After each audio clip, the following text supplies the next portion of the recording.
नमस्कार दोस्तों, स्वागत है आप सभी का हमारे इस चैनल सनातनी धर्म गुरु पर। दोस्तों, अगर आप भी अपनी लाइफ में कुछ नया सीखने की चाह रखते हैं तो इस चैनल को अभी सब्सक्राइब कर लें। दोस्तों, जैसा कि आपको पता है, छठ का त्योहार काफी नजदीक है। दोस्तों, छठ पूजा एक ऐसा महापर्व जिसे बिहार के लोग बहुत ही धूमधाम से मनाते हैं। मित्रों, आज के इस वीडियो में आपको बताया जाएगा कि छठ पूजा आपको किस विधि विधान से करना है, किस प्रकार से आधार देना है और उससे जुड़ी पौराणिक कथा के बारे में। तो बने रहे हमारे वीडियो के साथ और छठी मैया आपके ऊपर ऐसी कृपा बरसाए कि आप हमेशा प्रसन्न रहें, आपकी संतान हमेशा प्रसन्न रहें। मित्रों, वीडियो में आगे बढ़ने से पहले अभी तक अपने सनातनी धर्म गुरु चैनल को सब्सक्राइब नहीं किया है तो प्लीज आप चैनल को सब्सक्राइब कर लें और इस वीडियो को लाइक करके इस वीडियो में एक प्यारा सा कमेंट छठी मैया के नाम का जरूर कर दें। मित्रों, छठ पर या छठ पूजा कार्तिक शुक्ल सृष्टि को मनाया जाता है और इसे सूर्य सृष्टि के नाम से भी जाना जाता है। यह पर्व दीपावली के 6 दिन पश्चात मनाया जाता है और यह पर्व मुख्य रूप से उत्तर भारत के राज्य बिहार, झारखंड और पूर्वी उत्तर प्रदेश में बड़े ही धूमधाम से मनाया जाता है। और छठ पूजा में सूर्य देव, छठी मैया की पूजा, उन्हें अर्घ देने का विधान है। पिछले कुछ वर्षों में छठ पूजा को लोक पर्व के रूप में एक खास पहचान मिली है और यही वजह है कि अब इस पर्व की रौनक बिहार, झारखंड के अलावा देश के कई हिस्सों में देखने को मिलती है। आओ छठ पर्व पर सूर्यदेव और छठी मैया की पूजा का विधान जानते हैं। मित्रों, छठ पूजा में सूर्यदेव की पूजा की जाती है और उन्हें अर्घ दिया जाता है। सूर्य प्रत्यक्ष में दिखाई देने वाले देवता हैं जो पृथ्वी पर सभी प्राणियों के जीवन का आधार है। सूर्य देव के साथ साथ छठ पर्व पर छठी मैया की पूजा का भी विधान है और पौराणिक मान्यताओं के अनुसार छठी मैया या सृष्टि माता संतानों की रक्षा करती है और उन्हें दीर्घ आयु प्रदान करती है। और शास्त्रों में सृष्टि देवी को ब्रह्मा जी की मानस पुत्री भी कहा जाता है। पुराणों में इन्हें मां कात्यायनी भी कहा जाता है। पूजा नवरात्रि में सृष्टि तिथि पर होती है। सृष्टि देवी को ही बिहार, झारखंड में स्थानीय भाषा में छठ मैया कहा गया है। आप जानते हैं, छठ पूजा का उत्सव, छठ पूजा 4 दिनों तक चलने वाली लोकप्रिय पूजा है। ये 4 दिवसीय उत्सव है जिसकी शुरुआत कार्तिक शुक्ल चतुर्थी से होती है और कार्तिक शुक्ल सप्तमी को इस पर्व का समापन होता है। आप जानते हैं, पहले दिन की पूजा मित्रों, ये छठ पूजा का पहला दिन होता है। इसमें सिर्फ नहाए खाए से मतलब होता है। इस दिन घर की साफ सफाई की जाती है और मन को तामसिक प्रवृत्तियों से बचने के लिए शाकाहारी भोजन किया जाता है। दूसरे दिन होता है खरना। खरना का मतलब पूरे दिन के उपवास से है। इस दिन व्रत रखने वाला व्यक्ति जल की एक बूंद तक ग्रहण नहीं करता। संध्या के समय गुड़ की खीर भी, लगी हुई रोटी और फलों का सेवन करते हैं। साथ ही घर के बाकी सदस्यों को इस प्रसाद के रूप में दिया जाता है। आप जानते हैं, तीसरा दिन यानी संध्या अधर्म छठ पर्व के तीसरे दिन कार्तिक शुक्ल सृष्टि को संध्या के समय सूर्य देव को अधर्म दिया जाता है और शाम को ब्रांड्स की टोकरी में फलों को ठेकुआ, चावल के लड्डू आदि से अधर्म का सूप सजाया जाता है, जिसके पश्चात प्रति अपने परिवार के साथ सूर्य को अर्घ्य देती है। और अर्घ्य देने के समय सूर्य देव को जल और दूध चढ़ाया जाता है और प्रसाद छठी मैया की पूजा की जाती है।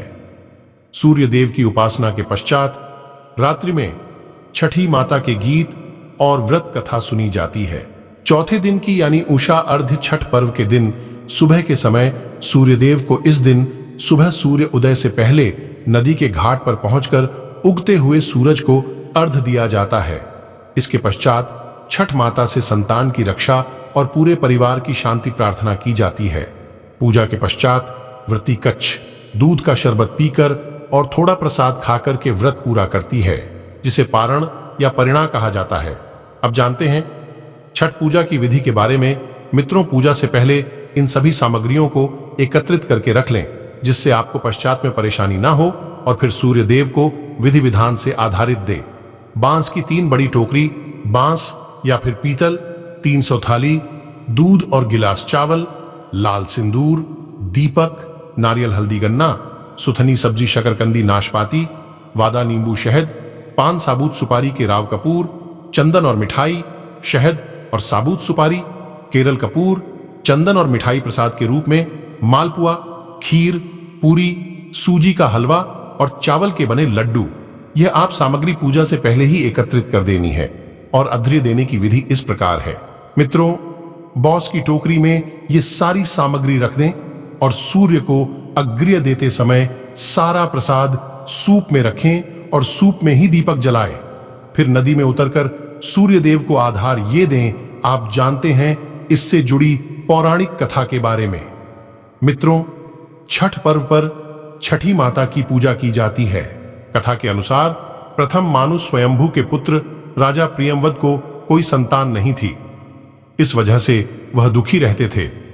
महर्षि कश्यप ने राजा जी के पुत्र प्राप्ति के लिए यज्ञ करने को कहा। महर्षि की आज्ञा के अनुसार राजा ने यज्ञ करवाया।